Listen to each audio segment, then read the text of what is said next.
দিনাজপুরের ফুলবাড়ির ট্র্যাজেডির ২০ বছর আজ ২০০৬ সালের এই দিনে উন্মুক্ত পদ্ধতিতে কয়লা খনি প্রকল্প বাতিলের দাবিতে আন্দোলনে প্রাণ হারান ৩ জন, আহত হন অনেকে। ৬ দফা দাবি বাস্তবায়ন না হওয়ায় ক্ষোভ জানান তারা। ২০০৬ সালের ২৬ আগস্ট উন্মুক্ত কয়লা খনি প্রকল্প বাতিলের দাবিতে উত্তাল দিনাজপুরের ফুলবাড়ি।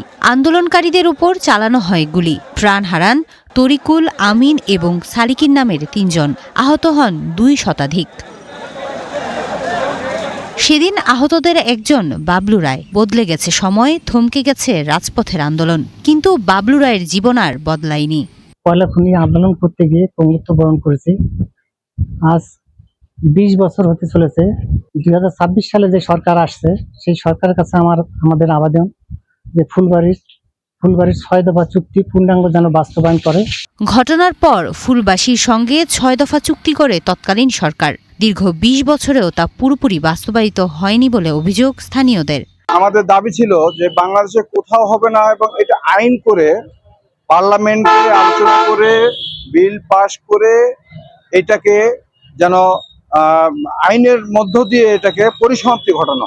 অত্র অঞ্চলের মানুষ হিসাবে, জনগণ হিসাবে দাবি করে সরকারের উচিত দ্রুত আগে ৬ দফা চুক্তি বাস্তবায়ন করা। গত ১৬ আগস্ট ফুলবাড়ি সহ দেশের বিভিন্ন স্থানে আবারও উন্মুক্ত পদ্ধতিতে কয়লা উত্তোলনের কথা জানিয়েছেন অর্থমন্ত্রী। এতে নতুন করে ক্ষোভ ছড়িয়েছে ফুলবাড়িতে। সরকারের পক্ষ থেকেও ঘোষণা দেওয়া হয় ফুলবাড়িতে উন্মুক্ত পদ্ধতির কয়লা খনি করা হবে। আমরা তার বিরুদ্ধে লড়াই এবং সংগ্রাম করব। লড়াই সংগ্রামের মধ্য দিয়ে আমরা আমাদের ৬ দফা দাবির পূর্ণ বাস্তবায়ন করতে চাই। আমরা আজকের এই ২৬ আগস্ট থেকে আমরা নতুন করে কর্মসূচি ঘোষণা করব। ৬ দফা চুক্তির পূর্ণ বাস্তবায়ন না হলে ফুলবাড়ির মানুষ বসে থাকবে না। যদি বর্তমান সরকার এই খনি নিয়ে কোনো চক্রান্ত করার চেষ্টা করে, ফুলবাড়ির মানুষ যেমন জীবন দিয়ে ফুলবাড়িকে রক্ষা করেছে, তেমনি আবার ফুলবাড়ির মানুষ ঐক্যবদ্ধভাবে জীবন দিয়ে হলেও ফুলবাড়ি রক্ষা করবে।